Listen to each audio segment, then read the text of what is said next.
Hello there, my name is Hollow Strife, and today, just a few hours ago, the new Tour of Duty was launched. It comes with new characters, new skins, new maps, and new game modes, but most importantly, the new Tour of Duty itself. So, we all need to start doing those daily challenges again to get back to that general rank and reap those sweet, sweet rewards. So, the first Tour of Duty had 43 ranks. You started out at Private 1 and finished on General.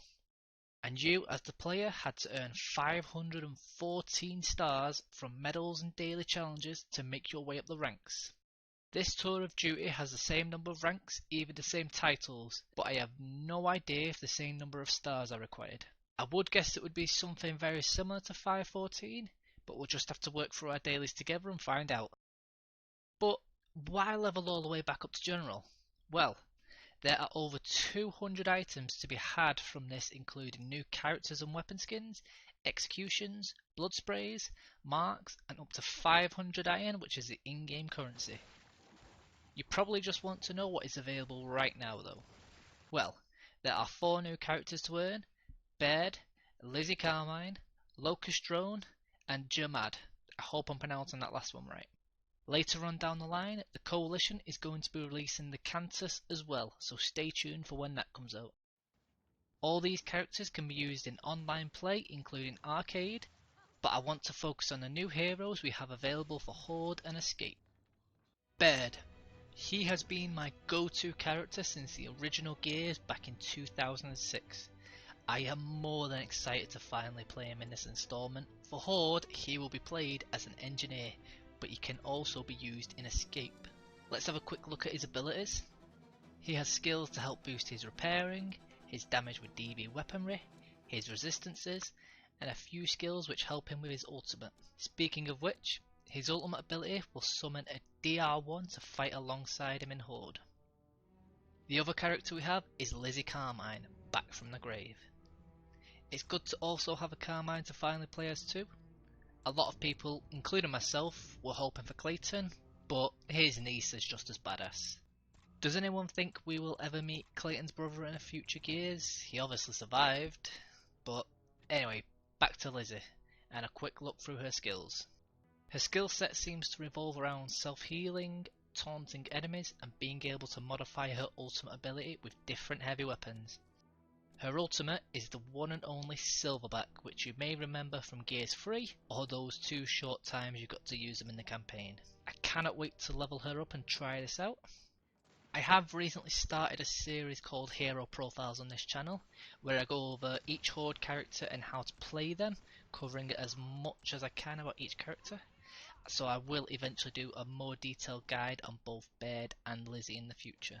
Whilst on about the heroes, I did happen to be going through the menus and noticed a few changes. The original Escape characters, Scorpio Squad, Lani, Mac and Keegan, have all become available to use in Horde mode. Also, Marcus has been made available to use in Escape. It's just a small change that I didn't know existed straight away, but I am happy that it does. Next up, I mentioned new game modes. There are 3 in total. The prominent one is Free For All. This puts 14 characters into a big map and it's the first to 30 kills. This isn't the first time Free For All has been put into a Gears game. Does anyone remember Judgment? Those were sad times, but hopefully this time Free For All will be done right. And it seems the Coalition really wants this game mode to succeed, as you won't be playing on the original maps. No, the Coalition have made maps specifically for this game mode, 3 of them in total. Core, Never Cut and Pit, with each one being larger than the original maps. The second game mode to be added is found in the ranked playlist, and it is 2v2 Nashers. I was a fan of this when the Coalition put this into the Gears of War Ultimate Edition remaster. Speaking of, they've also brought that map, Boxes, into this game, and I would like to see them bring War Machine back, which was the map they scaled down for it. They have launched a second map with this mode, which is Foundation Mid, which is just a scaled down version of the map Foundation. Finally, the last game mode they added is Arcade Blitz, a faster paced version of King of the Hill. You must remain in the hill to score points, much in the same way as the old Annex game mode. Of course, the normal arcade rules still apply. When you get kills, you can buy better weapons, and those weapons depend on the character you are playing as. So, we've covered the new characters, new game modes and their game mode specific maps, but that's not all. The Coalition have actually added 2 extra maps for all the other standard game modes, including Horde. The first is All Father's Arena, a Colosseum based map where the map layout isn't the same each time you play. You could see some of the same map rotations each time, but it does vary each time you go into that map. The second map they also gave us is Lift, originally a large scale Gears of War 4 map where you fight on a moving platform, making its way through the planet. So if you played Gears 4, you will be familiar with this one.